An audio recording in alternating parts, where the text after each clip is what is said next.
Picture this. After your MBBS, you are studying in a gorgeous country where you have access to top-notch equipment, high-end clinical facilities, and some of the best medical institutes in the world. Feels like a dream? Well, if yes, then today we'll tell you the requirements you need to fulfill to be eligible for admissions into a medical PG program in New Zealand. But before we start pouring out the information, we recently noticed that over 80% of our viewers have not subscribed to our channel yet. We hope you are not one of them, but if you are, please subscribe to our channel today.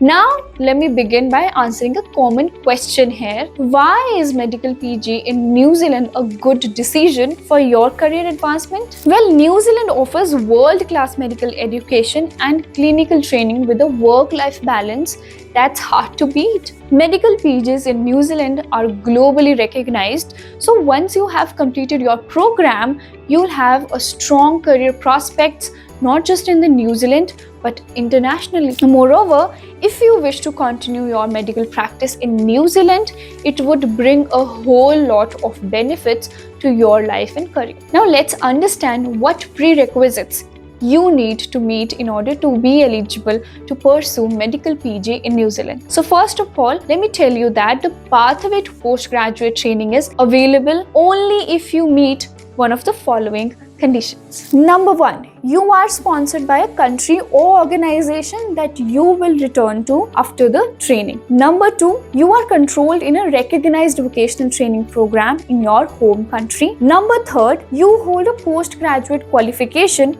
recognized by the New Zealand Medical Council, which is MCNZ, that demonstrates competence in the medical field you intend to practice. Number 4, you have at least 12 months of work experience in an institution that has an exchange program with the New Zealand hospital or medical school. Now, in addition to the eligibility pathways above, you must also meet the following criteria. So, number 1, your medical degree should be listed in the World Directory of Medical Schools, which is WDOMS.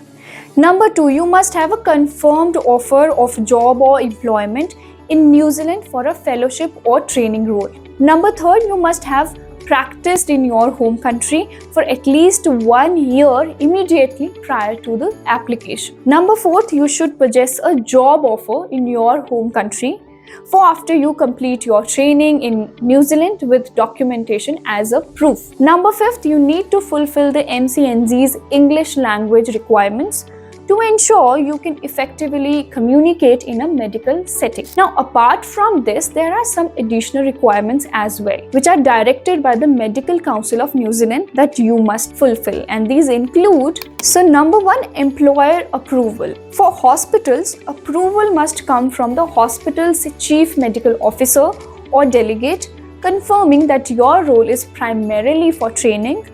And for other organizations, high-level approval is needed, depending on the organization as designated by MCNZ's registration manager. Number 2, induction and supervision.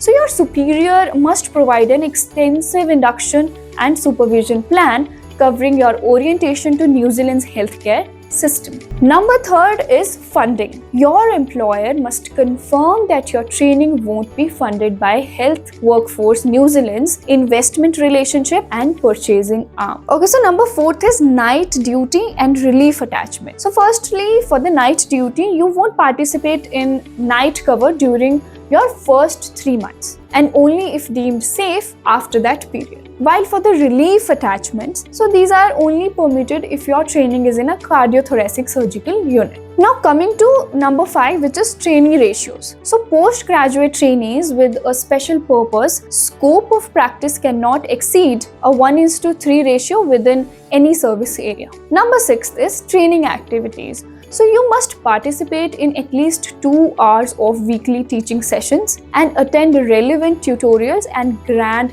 rounds. Progress reports, including learning objectives and supervised practice, must be submitted to the council every 3 months as well. If you meet all these requirements, you are eligible to practice medical PG in New Zealand. Overwhelmed by the requirements? Well, don't worry, they aren't as complex as they look like. All you need is the guidance of an expert who can help you meet the requirements and navigate through the procedure.